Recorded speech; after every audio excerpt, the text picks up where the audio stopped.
Cannabis Health Radio. I'm Ian Jessup. And I'm Corey Yelland. Today we're going to talk to a man who has suffered varying degrees of depression and suicidal thoughts for most of his adult life. One of the things that helps him with his physical and emotional ailments is cannabis, but he lives in a country where it's illegal. Joining us from the United Kingdom to tell his story is Jonathan Liebling. Jonathan, very good of you to do this. We appreciate it. You're absolutely welcome. Hello, Corey. Hello, Ian. And hello, all the listeners. Hi there. All of us experience bouts of depression in our lifetime, but for most of us, we get over it. But for some people, it lingers a while longer. It never seems to leave. When did you first notice that things weren't quite right for you? Well, I think as a child, to be honest, I think if I'd have been a child now, I'm pretty sure I would have been diagnosed with ADHD.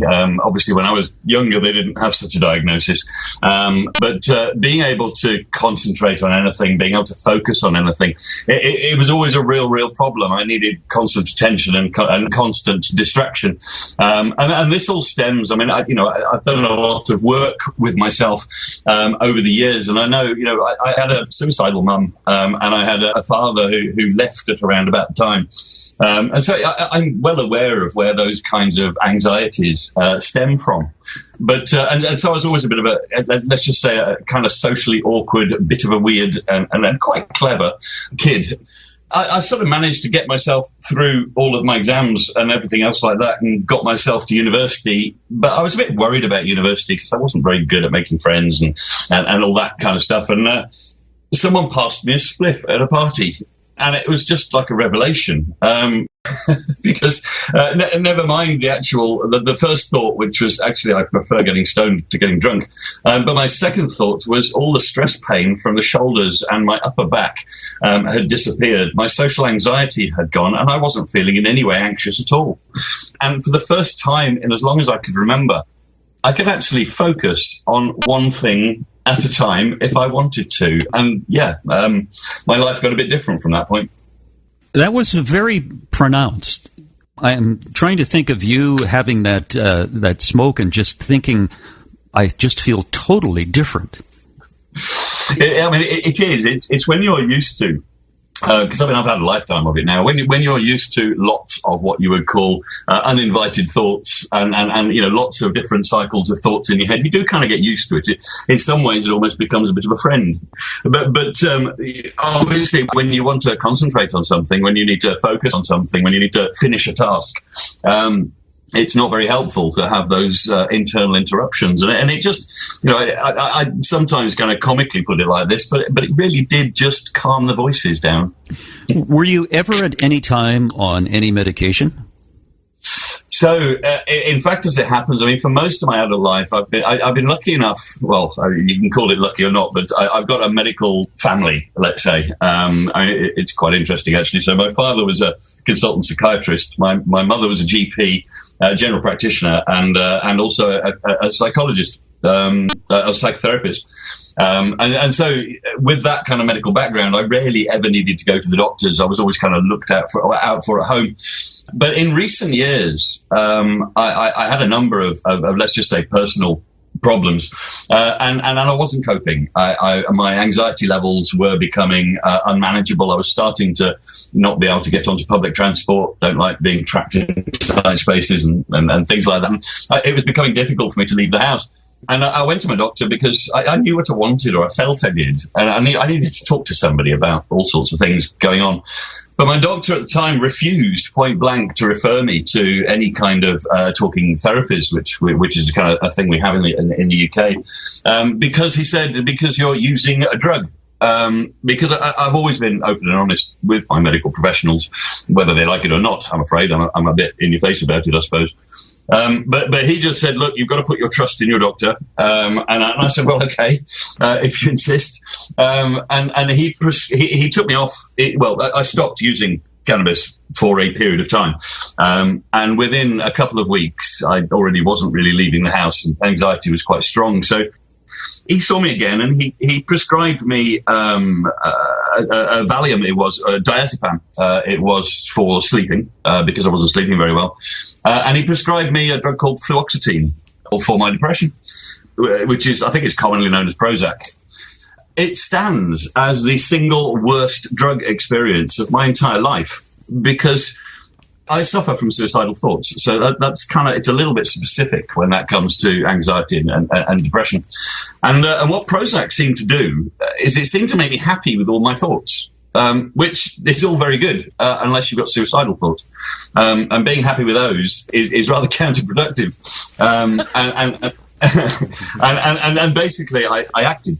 And in fact, I acted perhaps for the first time in my life. And I was lucky enough, when I was waking up in hospital, to have a second doctor and a second doctor's opinion who explained to me that if the doctor had actually taken time to talk to me about my history, then there's nowhere on earth he should have been prescribing me Prozac, because it's known to have that kind of a side effect in certain situations. So she immediately took me off all of those medications. The diazepam just made me feel like I'd been knocked out with a hammer most of the time.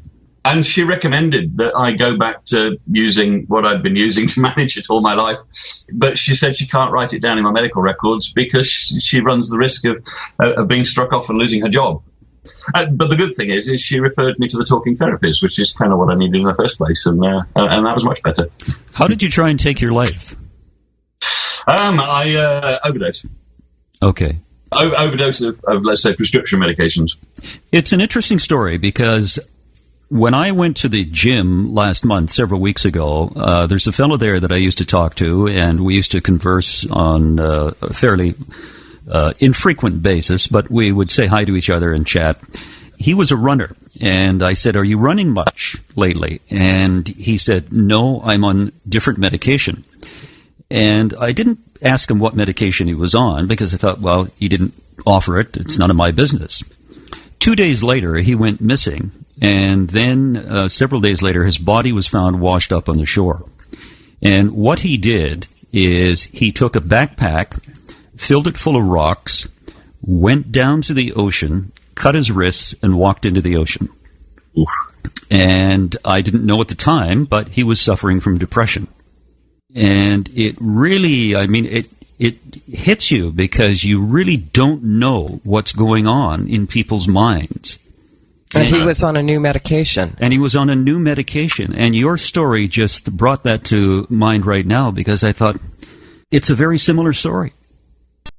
Yeah, I mean, the experience of Prozac, because, you know, with my background and my family background, I mean, you know, I used to be a psychiatric nurse as well, and I've got a background I've got a degree in psychology. So obviously the whole subject of mental health has interested me most of my life. And the way I analysed the thoughts I was having, I characterised it such as, you know, there was no difference in my own head of the power and significance of the thought to go out and buy a pint of milk or to take an overdose and kill yourself.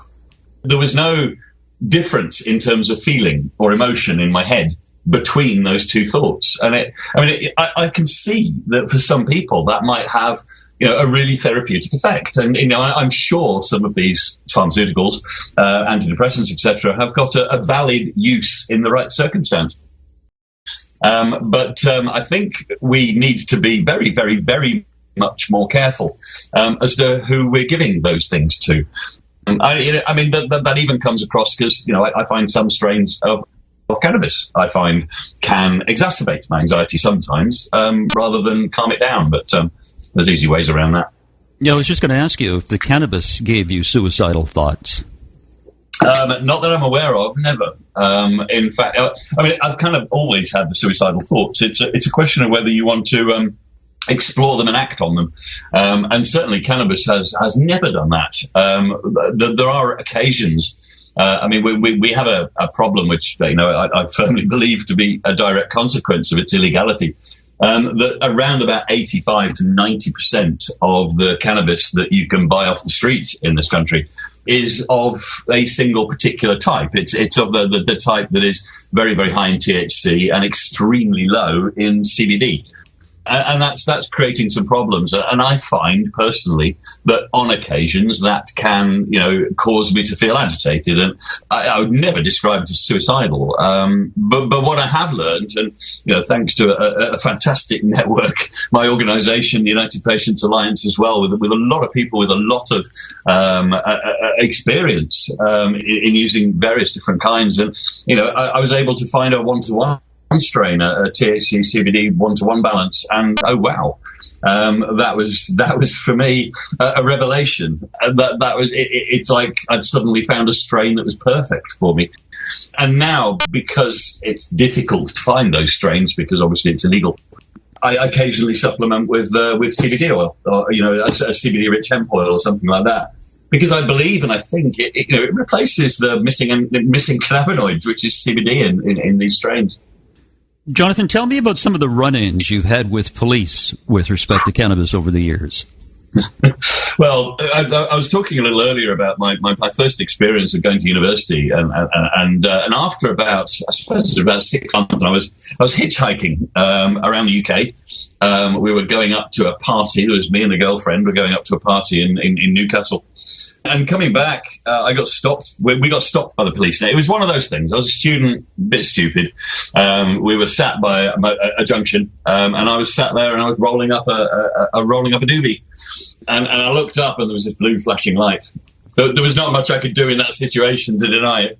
But what got me was when they booked me. I know I'd just been up to Newcastle and I just bought 14 grams. About half an ounce. And when I got to the police station, was booked in, they were booking me for 7 grams. And I was a bit curious about that. What had happened is that the police basically took half of it and busted me for the other half, which the knowledge of that had a very detrimental impact to my, let's just say I became rather disenfranchised with society and rather angry about that. And perhaps behaved in a way for a little while that I'd say I wasn't too proud of, really. But I pulled my life together. I sorted it all out. I realised that misbehaving wasn't a very good idea. And actually, I ended up really pulling myself together, and I qualified to become a nurse. I did my 3 years nurse training. I wanted to be a psychiatric nurse. And unfortunately, just after I qualified, I had my grow because I was growing at home. I had a house on a farm. It had no neighbours or anything. But I had a grow on a farm, and that got busted. And unfortunately, I lost my course, my job, and everything at that time. And that made me very angry again. But more recently, so I pulled my life together again after that. I trained in IT. And in fact, for 16 years, I built a career in IT, and eventually I was a business relationships senior IT manager for an international retailer, always consuming cannabis because it helps, and it helps me to do that. But after the situation I was telling you about with my doctor, where they recommended I go back to consuming cannabis, I wanted to grow my own again. I don't want to feed the criminal market.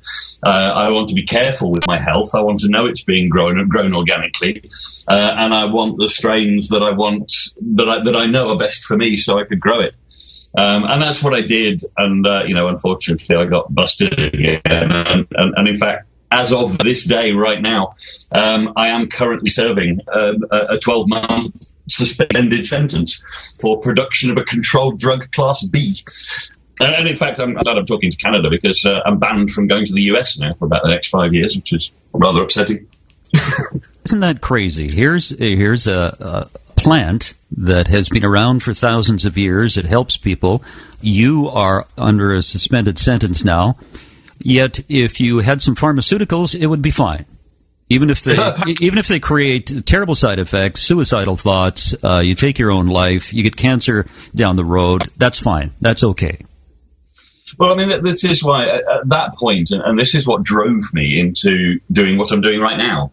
Because I remember saying at the time, I'm 49 and I was 47 at the time, and I've got a grown-up kid, and I'm perhaps in a position where I've got perhaps slightly less to risk. I don't know how true that is, but I just swore to myself, I am never, ever, ever going to deny or apologise for what I do ever again. Because it occurred to me, it's not just me, but, we estimate there's 1 million people currently, today, in the UK who are consuming cannabis primarily for a medical reason. This is the regime that they have to live under. It's bad enough that they have an illness.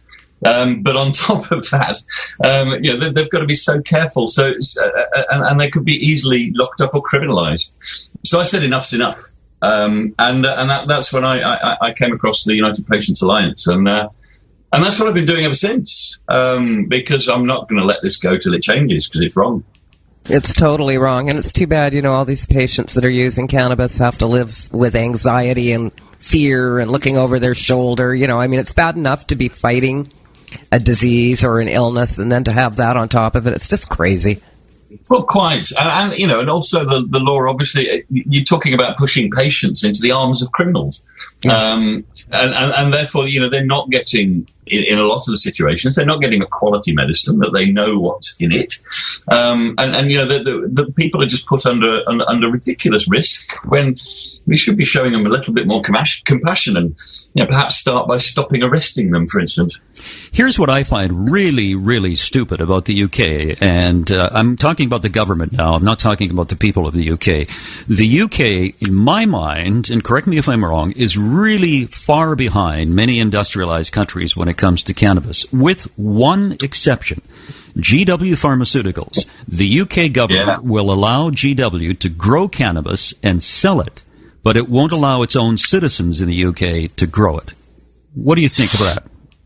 Well, it's unfair and it's an anomaly. I've spent a bit of time looking closely at GW Pharmaceuticals in the UK, and they've got a reasonable history. They formed in, I think it was 1998 or round about then, and their primary reason was to exploit cannabis as a medicine, and their business decision was to do it within the letter of the law, because we weren't going to change the law.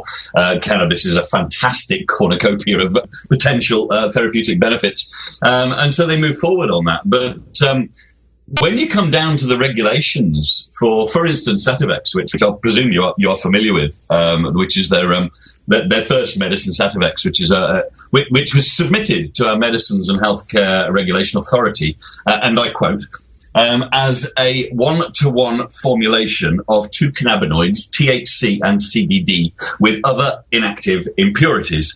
Now, the reason I've got that one off by heart. The reason they've had to specify it like that is because there's another rule in the UK which says you can't patent a plant extract. Because that would be silly. There was a pharmaceutical company that tried it with an apple a long time ago. They turned an apple into an extract and tried to sell it as a medicine, and they're just not having it. But what that means is they can't submit full plant extract. Now, Sativex is made from 2 different full plant extracts.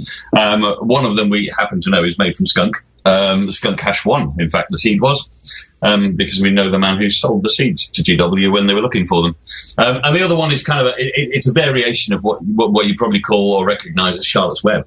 And what they do is they take a full plant extract of both, mix them together until they get a 1-to-1 formulation of THC CBD, and Bob's your uncle. And with the MHRA, all the other impurities are all of the other cannabinoids and all of the other terpenes, because it's a full plant extract.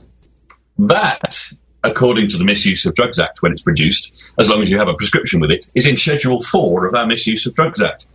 If you don't have a prescription, it's suddenly in Schedule 2. And if you pull a liquid from one bottle to another bottle, it'll suddenly be Schedule 1, because cannabis oil is in Schedule 1. And yes, absolutely, it's a crazy system. It is a crazy system. Now, are there any political parties in the UK who are supportive of the legalization of cannabis, either medically or recreationally? I would say the pressure on what I would say the only party that's not said boo to a goose at the moment is our Conservative Party. Our Labour Party have the leader of the Labour Party, Jeremy Corbyn, he has publicly specified, publicly stated that he thinks cannabis should be legalised and regulated and we should all grow up. I mean, that's great, but his party hasn't quite followed him yet. But Our Green Party have been in favour of the legalisation of cannabis for years and years and years. To be fair, but the Green Party in this country just simply are not big enough to have that much of an impact. I mean, they are having an impact, but they've only got one seat, basically, in Parliament. Now, in the last few days, the Liberal Democrats, so Liberal Party, have launched a manifesto, effectively, and they've made a proposal for the legal regulation of cannabis for adults in shops. And it's quite... I would argue that the Liberals here are following quite carefully the Liberals in Canada. And there's quite a lot of match-up with some of their approaches and some of the ways they're looking to regulate. But the Liberal Democrats, they only have 8 or 9 seats in Parliament as well. And frankly, I think if I were a betting man right now with the general election coming up on June the 8th, I think it's almost a certainty that Theresa May and the Conservatives will be back. Which means cannabis will continue to be illegal in the UK. That's certainly how it looks now. I mean, there are...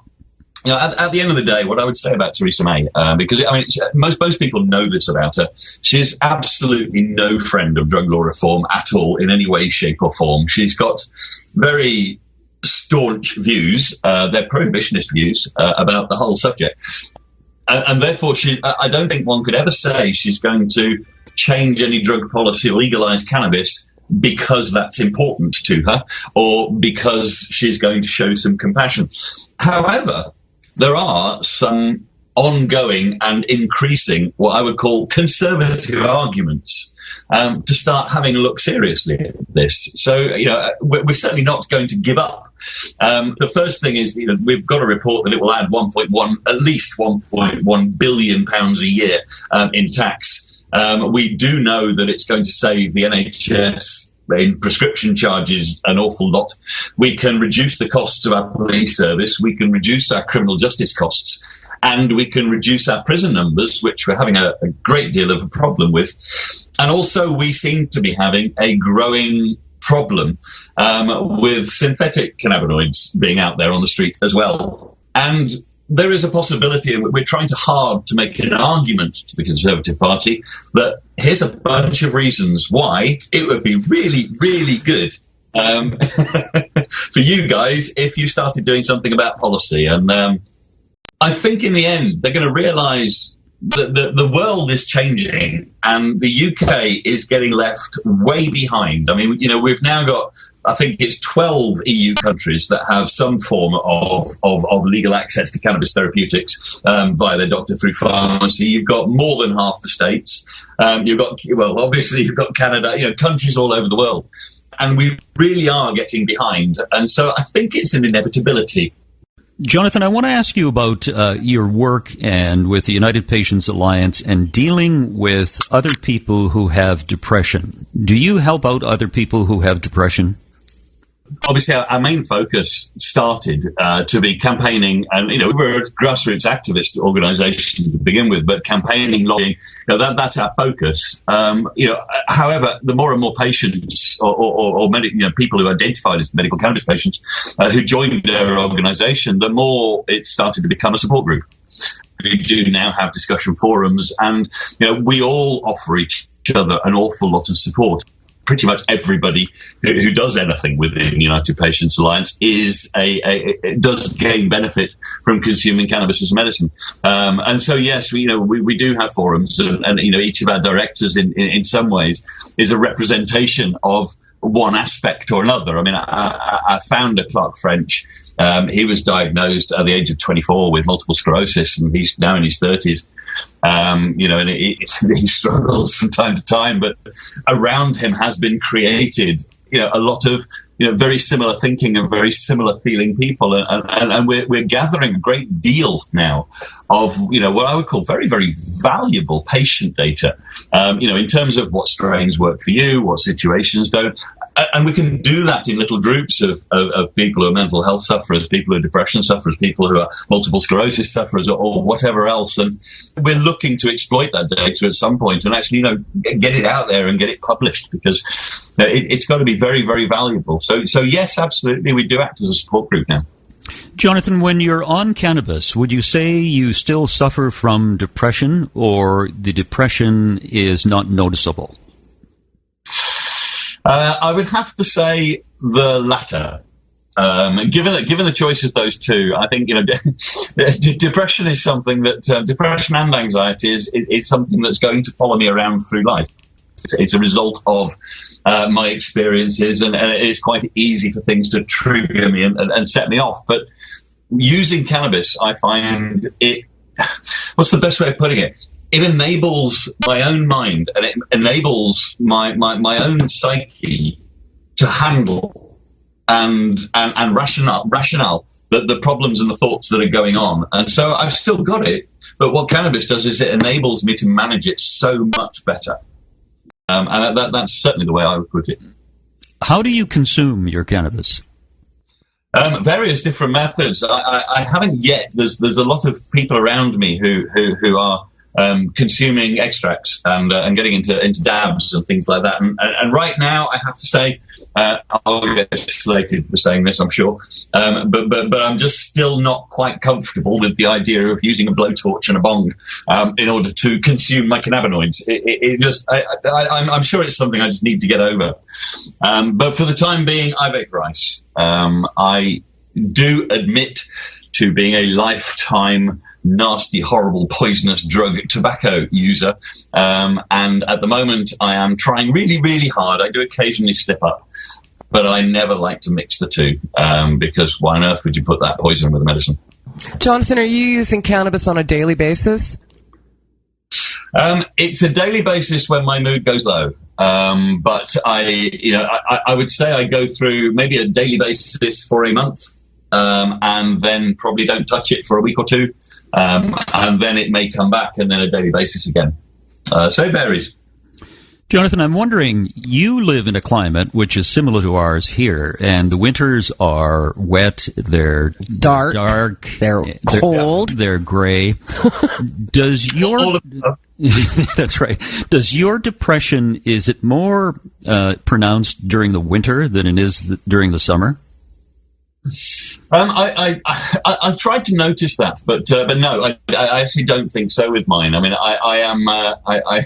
I'm well known. I'm a highly emotional person, and my triggers and my depression, my anxiety, tends to be in response to stimulus, as opposed to a change in the weather. I actually really enjoy winter. I quite like the dark and the cold. Well, come on over.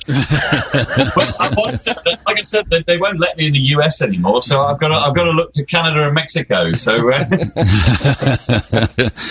what are some of the triggers for you? Anything. If I feel trapped, and that actually can be physical or emotional. If I feel trapped, I can freeze, or I can just need to get out of that situation. I mean, some of the most embarrassing times that's happened is like, giving a talk or something in the middle of a dinner, and all of a sudden I just, the room goes a bit odd, and someone looks at me in the wrong way, and I just need to go and grab some fresh air. With public transport, just sometimes my legs just won't get on, and in situations where there is aggression and conflict, they tend to trigger me as well, if you see what I mean. Mm. How does your son feel about your cannabis use? A daughter. Sorry. That's all right. It's an 11-year-old daughter, Dasha. And she's absolutely fantastic. And in fact, I've got this wonderful story, because my daughter's half English, half Russian, because her mum's Russian. And so she spends quite a lot of time over there as well. And so every summer she'd spend like a couple of months over there, and they'd come back. And I love gardening. Obviously, I've used that skill in a number of areas, but I had a couple of plants in the garden. And they were I would say they were probably about 2 feet tall by the time Dasha and Mum came back from Russia. The first thing Dasha always did was run straight out into the garden, because it's a sunny day. And on this occasion, she ran straight out into the garden and suddenly stopped dead. and then just turned around and stared directly at my cannabis plants. And she just almost like she was hypnotized. And she was like 6 years old at this stage. And it was almost like she was hypnotized. And she walked over and she touched one of the leaves and she just said, "Daddy, this is beautiful. What is it?" Aww. and that told me so much in that moment, because she didn't know what it was. She had no reason to think of it as being something different from anything else in the garden, but it definitely caught her attention. And it's a little difficult for her because her mum is not, should we just say, not a supporter. I'll just put it this way. She's got some very Russian attitudes towards an awful lot of things. And therefore, you know, when Dash is starting to ask me lots of questions about it, but she loves the hemp plant already, and she has learnt and all sorts more about what benefit the hemp plant is to the planet, and therefore the idea that it's a medicine is not that far removed from what makes sense for her. So I'm keeping her up to speed on the truth, and she's fantastic. Yeah, that is a great story. That's fantastic. Anything you want to say in conclusion, Jonathan? In conclusion, no. I mean, I think the global attitude towards cannabis has changed. It's not changing. It has changed. I think, you know, the public have changed their view. The medical profession is starting to change their view. And the politicians, you know, they need to know that the world is coming together on this, and nobody's going, you know, everybody's going to make the change eventually. And I think the fact that I've got Canadian Cannabis Health Radio talking to me over here in the UK, this is brilliant. This is people from all over the world getting together, sharing their stories, sharing their knowledge. And the more we all work together, the faster we'll get this all sorted out right the way across the globe. Well said. Very well said, yes. Yeah, great to talk to you. Thanks very much for your time. Appreciate it. Absolute pleasure, and thank you for taking the time to interview me. Brilliant. Jonathan, thank you so much. You're welcome. And that's it, another edition of Cannabis Health Radio. Thanks for listening, everyone. You've been listening to the Cannabis Health Radio podcast. Visit our website, cannabishealthradio.com, and follow us on Facebook and Twitter.